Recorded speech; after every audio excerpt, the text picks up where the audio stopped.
Posgrado en Medicina Interna en el Instituto Salvadoreño del Seguro Social, posgrado de Endocrinología en el Instituto Salvador Subirán de Nutrición en México, actualmente es el secretario de la asociación. Entonces dejo con ustedes al doctor Max Molina.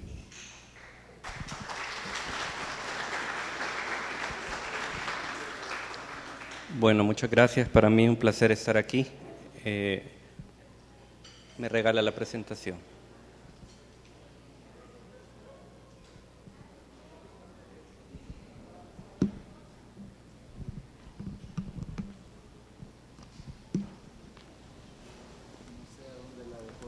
Está abajo.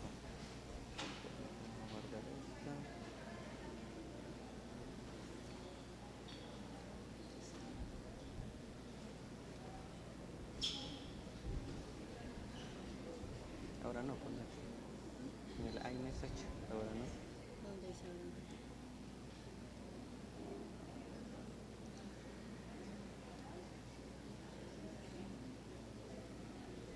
Esa es la tuya, ¿no? Esa, acá. Ahí sí. Hola, ¿qué onda? Ah. Voy a apurar. Ahí está. Bueno, fíjense que como cuando se pensó un poquito en lo de la jornada, queríamos abarcar todo lo que son los aspectos importantes en el manejo del paciente diabético. Y ustedes han oído, creo que toda la mañana, de la parte de lo que es alimentación y el manejo con hipoglicemiantes orales. Pero no quiero dejar pasar también el hecho de que es importante dentro del concepto general del cuidado del paciente diabético el aspecto de lo que tiene que ver con lípidos. Entonces mi charla va a versar sobre lo que es el manejo de lípidos en pacientes diabéticos y quisiera que nos hiciéramos algunas preguntas clínicas, que es lo que yo voy a intentar en la charla irlas respondiendo. Primero, que si es diferente el riesgo cardiovascular del paciente diabético. O sea, ¿el paciente diabético tiene más riesgo cardiovascular que el no diabético? Esa es la pregunta. ¿Está determinado este riesgo diferente por el tipo de dislipidemia que tiene? O sea, ¿la dislipidemia del diabético es diferente de la del no diabético? ¿Qué papel juega la insulinoresistencia en el perfil de lípidos que tiene un paciente diabético? ¿Y cuáles son las recomendaciones actuales del manejo de lípidos para los pacientes diabéticos? ¿Por qué es importante esto? Si ustedes ven la gráfica, les va a llamar la atención esta barra amarilla que dice que las causas de muerte en personas con diabetes, en un 40% de las muertes, tienen como origen la enfermedad cardiovascular. O sea que, dicho en otras palabras, el paciente diabético se muere de un infarto. Esa es la causa principal de muerte. Y ustedes saben que entre los factores de riesgo de la enfermedad coronaria están los lípidos. Por lo tanto, el paciente diabético, que ya de por sí sabemos que es un individuo de riesgo alto, necesitamos manejar apropiadamente los lípidos para reducir el riesgo de muerte cardiovascular. Y quiero que vean esta lámina porque la traje para que ustedes vean cómo se comporta mortalidad entre pacientes diabéticos con infarto es mayor.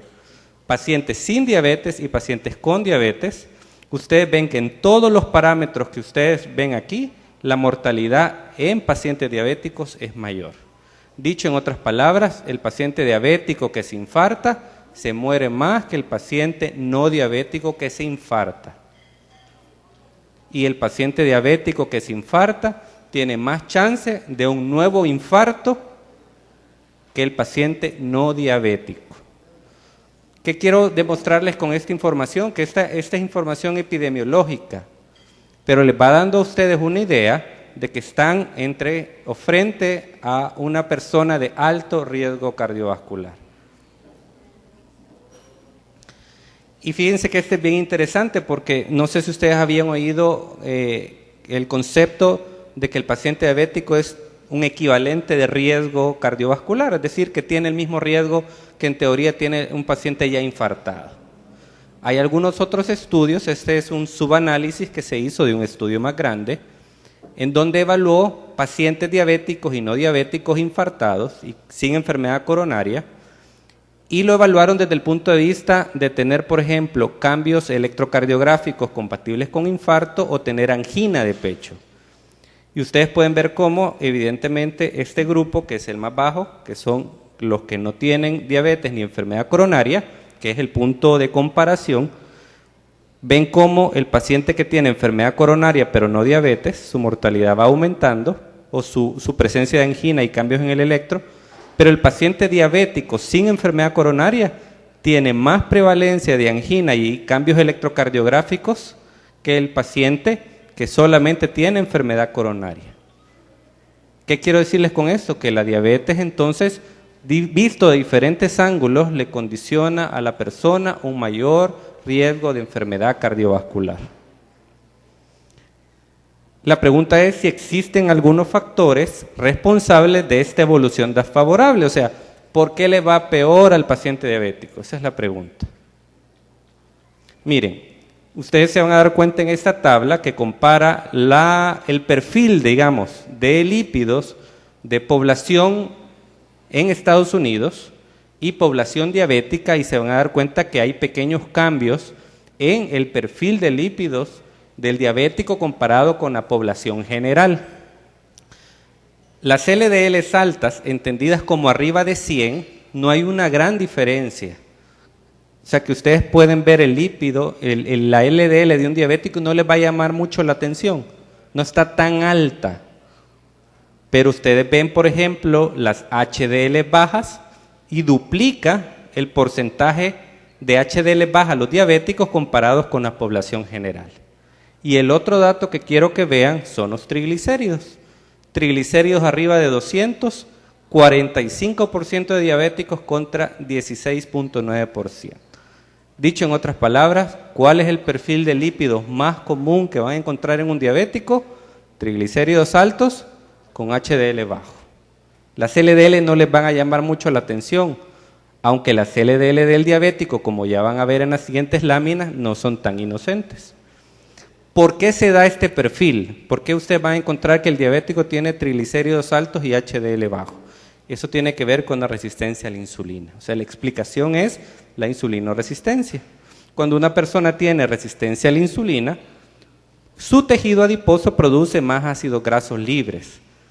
Y los ácidos grasos libres es la fuente primaria para la elaboración de partículas de lípidos en el hígado. O sea que los ácidos grasos son tomados por el hígado, convertidos en triglicéridos y liberados a la circulación en forma de partículas que se conocen como VLDL o lipoproteínas de muy baja densidad, los cuales siguen un curso, van perdiendo a lo largo de este camino, van perdiendo triglicéridos y van llenándose de colesterol. Ustedes ven aquí cómo triglicéridos están altos y colesterol está bajo y luego se invierte. De tal manera que las LDL, que es el punto final de todo el camino, está formado fundamentalmente por colesterol. Por eso son aterogénicas, porque estas partículas se depositan en el endotelio y forman la placa, que es la responsable de los eventos. Quiere decir entonces que una persona que tenga demasiado sustrato para producir demasiadas partículas va a tener a la larga mayor cantidad de partículas dañinas. Y eso también tiene que ver con intercambio de partículas, porque ustedes pueden ver cómo estas partículas que son ricas en triglicéridos intercambian lo que son colesterol y triglicéridos entre sí, con el HDL y con las LDL. Nos vamos a fijar nada más en esto. ¿Qué sucede con la LDL? La LDL dona colesterol a la VLDL y la VLDL dona triglicéridos. Cuando las LDL se cargan de triglicéridos, son fácilmente hidrolizadas. Es decir, hay una lipasa que se llama lipasa hepática que se encarga de quitarles esos triglicéridos y al final lo que nos queda son LDL pequeñas. Quiere decir entonces que alguien que tenga mucho triglicérido, al final va a tener muchas partículas de LDL pequeñas y densas. Y las pequeñas y densas tienden a depositarse más fácilmente en el endotelio por el tamaño. O sea que aquí el problema es de tamaño de partícula. Y lo otro que ustedes pueden ver es que los diabéticos tienen niveles de colesterol HDL más bajos. Y eso también se debe a que, por un lado, tienen mayor cantidad de enzimas que se encargan de intercambiar partículas con otras, y lo otro es que también hacen que la HDL se elimine por vía renal. O sea que los pacientes diabéticos por la insulina resistencia van a tener más cantidad de LDL bajas. Y ustedes saben que la HDL es un factor protector.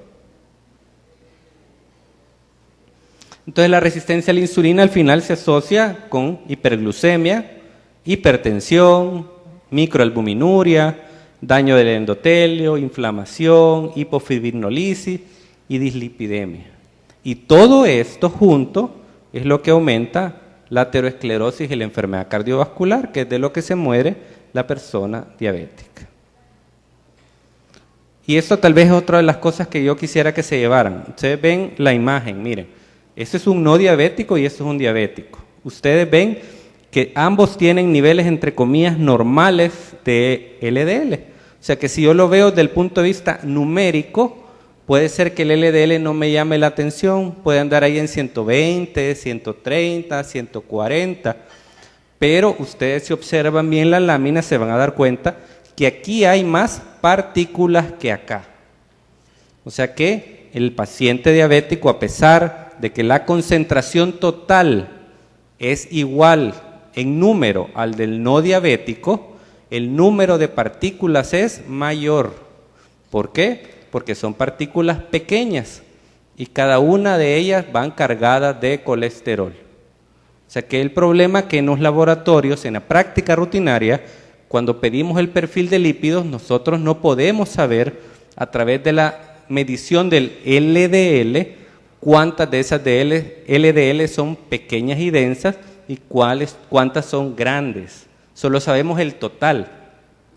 Pero si nosotros pudiéramos saber eso, se darían cuenta que el número de partículas que tiene por los miligramos por decilitro de LDL es mayor en el paciente diabético.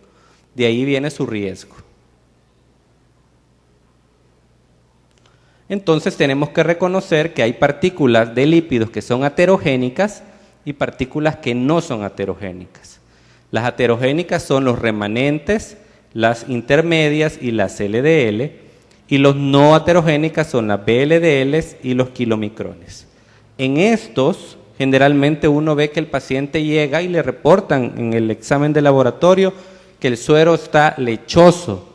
Eso quiere decir que hay mucho kilomicrón. Generalmente tienen niveles muy altos de triglicéridos. En estos pacientes el riesgo mayor no es cardiovascular, el riesgo mayor es de una pancreatitis por triglicéridos. Entonces, cuando decidimos tratamiento, tenemos que ver qué estamos tratando. ¿Estamos tratando un riesgo cardiovascular o estamos tratando un riesgo de pancreatitis? Y se sabe que en la medida que, por ejemplo, los triglicéridos van aumentando, las partículas que predominan son partículas pequeñas y densas.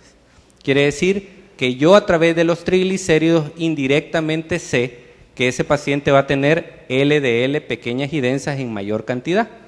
Por eso es que muchos estudios epidemiológicos, sobre todo en población latinoamericana, ha visto que los triglicéridos pueden ser un buen marcador de enfermedad cardiovascular. Y eso lo traigo a colación porque hace 2 años fue publicado por la American Heart las nuevas guías de lípidos.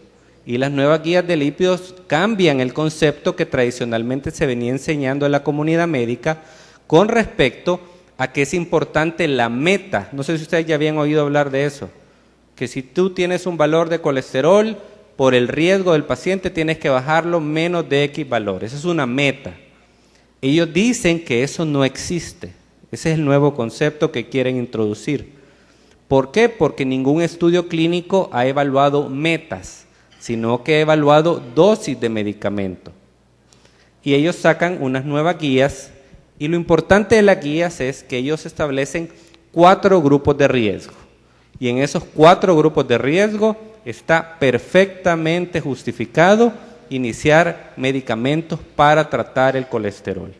Esos 4 grupos son aquellos que ya han tenido un evento, los que han tenido un infarto, los revascularizados, los que tienen problemas que le han hecho un bypass en las piernas, todas esas personas ya tuvieron un evento. Ellos hay que darles medicamentos para reducir los lípidos, obligatoriamente, independientemente del valor de lípidos que tengan.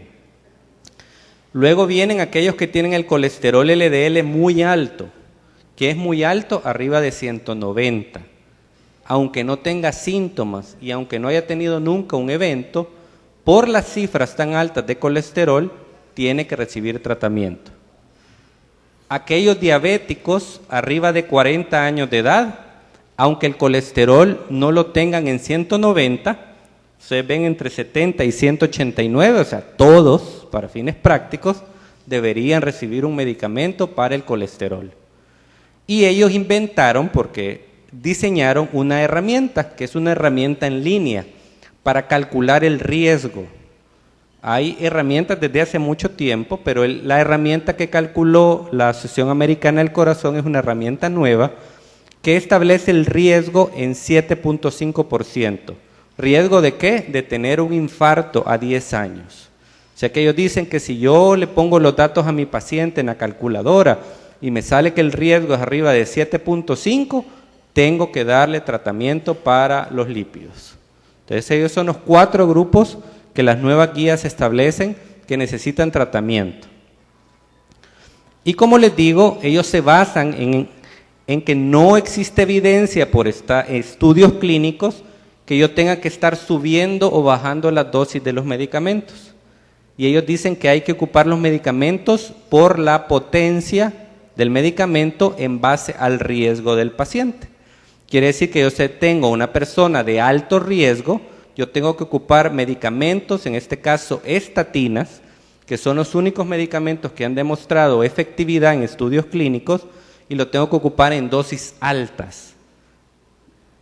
Y eso es lo que ellos establecen. 3 grupos según potencia de los medicamentos. Terapia con estatinas de baja intensidad, moderada intensidad y alta intensidad. ¿Qué es eso? Que yo le voy a dar, por ejemplo, a alguien de alto riesgo, atorvastatina desde 40 hasta 80, que es un bombazo. Y a alguien con un riesgo menor, le voy a dar moderada intensidad, que puede ser atorvastatina 10-20, rosuvastatina 5-10, simvastatina 20-40. Eso es lo que nos están diciendo ahorita esas guías. ¿Qué sucede con una persona diabética? Nosotros cuando vemos diabéticos no nos complicamos mucho, porque sabemos que todos los diabéticos necesitan tomar medicamentos para el colesterol. Ahí no hay mucha duda. La duda sería nada más en saber qué dosis le voy a dar. Si tengo que darle una dosis alta o una dosis moderada. ¿Cómo debo yo hacer la búsqueda de lípidos en los pacientes diabéticos? El tamizaje de lípidos en población diabética debe ser implementada en la primera consulta. Desde que llegue el paciente, aparte de su glucosa, yo tengo que pedirle colesterol, HDL, LDL y triglicéridos. Es parte de sus exámenes de rutina. Y luego cada año o cada 2 años. El tratamiento no farmacológico implica reducción del consumo de grasas saturadas, grasas trans, colesterol, aumento del consumo de omega 3, pérdida de peso si el paciente tiene exceso de peso y aumento de la actividad física. Si el paciente tiene triglicéridos muy altos, ¿y qué es muy alto? Arriba de 500, tengo que buscarle causas secundarias y tengo que iniciar tratamiento con medicamentos. ¿Por qué? Porque me puede dar una pancreatitis, nada más.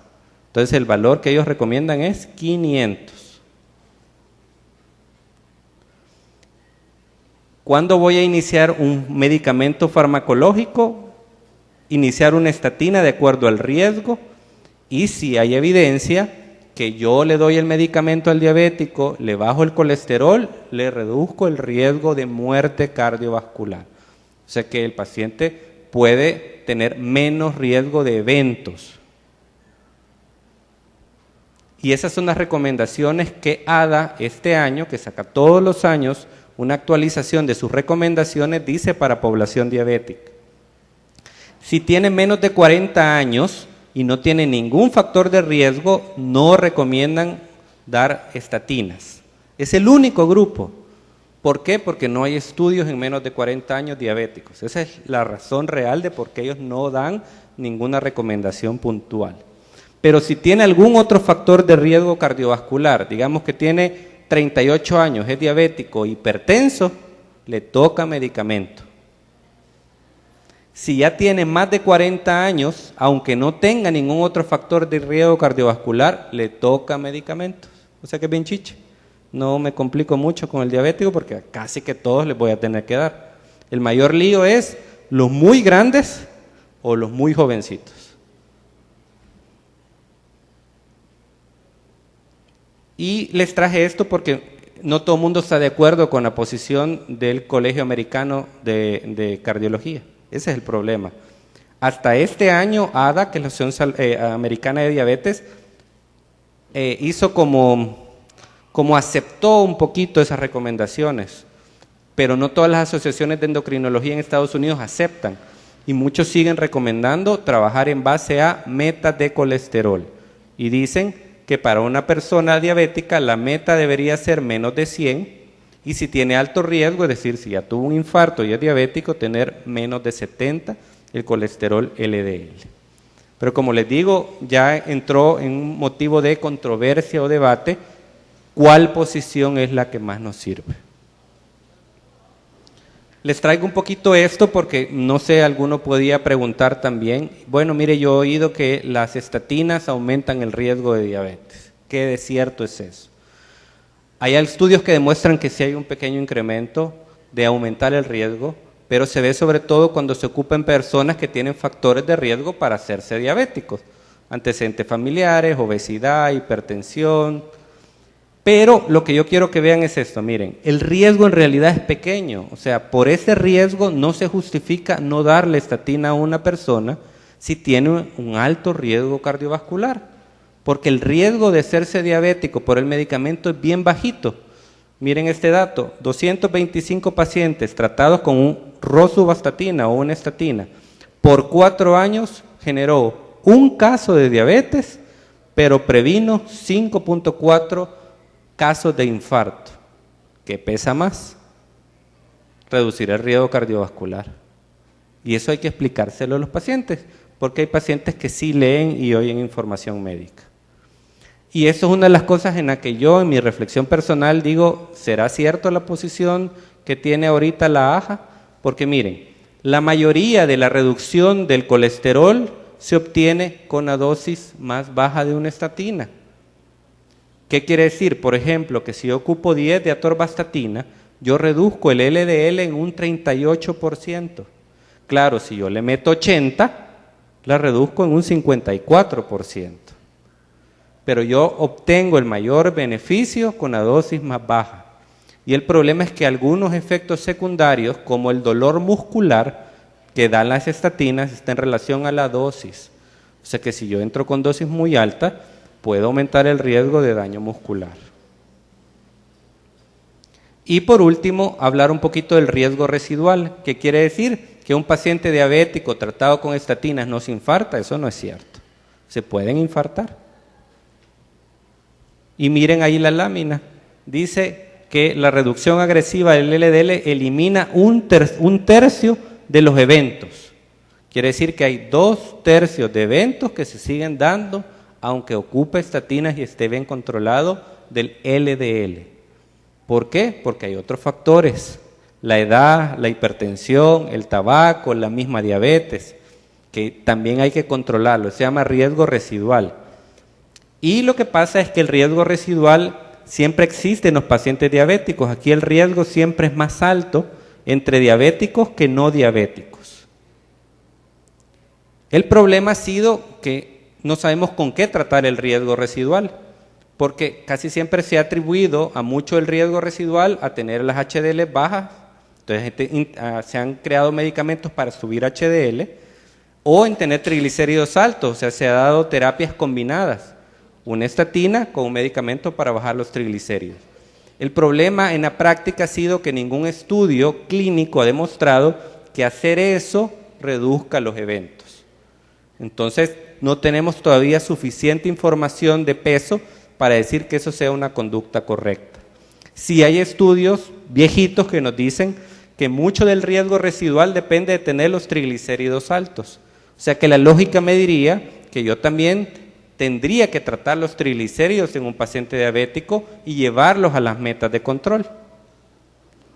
Y solo hay un estudio que en un pequeño grupito, que eran pacientes diabéticos que ya tomaban estatinas, que tenían más de 200 de triglicéridos y colesterol HDL de menos de 34, que combinar una estatina con un medicamento para bajar los triglicéridos, que se llaman fibratos, redujeron el riesgo cardiovascular. O sea que pudiera haber beneficio en algunos subgrupos de pacientes diabéticos.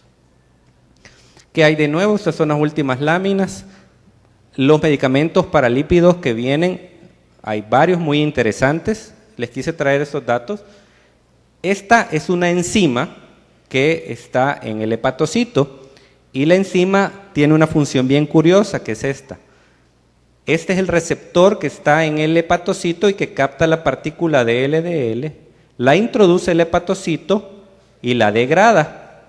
O sea que aquí yo tengo el colesterol, lo saco y el receptor me queda y lo destruye. La enzima que se encarga de destruir al receptor se llama PCSK9. No le voy a decir el nombre porque está medio complicado. Pero ese es el principio de la enzima. El problema es, o la idea es, que si yo quiero bajar el colesterol, se les ocurrió aumentar la cantidad de receptores. Porque si yo tengo más receptores, yo capto más partículas, ¿no? ¿Cómo hicieron? Bloquearon la enzima o inhibieron la enzima a través de un producto. Es un anticuerpo monoclonal. Y este anticuerpo monoclonal se une a la enzima, la inactiva y por lo tanto reciclo el receptor. Por lo tanto voy a tener más receptores para eliminar más partículas de LDL del plasma. Esa es la lógica del... Y en realidad ya hay 2 fármacos de ese grupo aprobados por FDA. Fueron aprobados este año. Uno creo que fue julio y el otro fue agosto. Les traigo por ejemplo los datos de este que se llama alirocumab. El problema es que es inyectado, es subcutáneo. Y el otro problema es el costo, porque más o menos el tratamiento en Estados Unidos anda cerca de los $14,000 al año. Estamos hablando de más de $1,000 solo en el medicamento. Pero los resultados en LDL son impresionantes. O sea, ustedes ven cómo pacientes comparados con ezetimiba, estos tenían de base, por ejemplo, LDL de 120 y lo bajaron a 40 de LDL. O sea que bajaron más del 50% los lípidos. O sea, el poder que tiene es muy bueno. Pero el problema es el costo. Entonces ahorita está solo aprobado para el uso de aquellos hipercolesterolemias genéticas que son muy severas, que de hecho la gente se muere a edades tempranas, y en aquellos que de plano no haya ninguna otra opción porque el costo es muy alto. Pero quise traérselos porque me pareció interesante, porque eso viene, todo eso es lo que viene en medicina en la parte de lípidos. Entonces, ¿qué podemos concluir? Que la diabetes confiere un riesgo cardiovascular por la insulinoresistencia y tiene un perfil de lípidos característicos, triglicéridos altos y HDL bajo. El tratamiento de las anormalidades en los lípidos depende de los factores de riesgo. Puede ser por el riesgo y en base a eso poner la dosis o por la meta. Y el riesgo cardiovascular residual del diabético es un aspecto aún con puntos pendientes de respuesta porque todavía no sabemos qué usar después de una estatina. Le voy a dar un fibrato, le voy a dar omega 3, le voy a dar ácido nicotínico, le voy a dar ezetimiba, voy a ocupar uno de estos fármacos. Eso no se ha respondido todavía. O sea, son puntos que quedan todavía en la duda. Bueno, no sé si tienen alguna pregunta.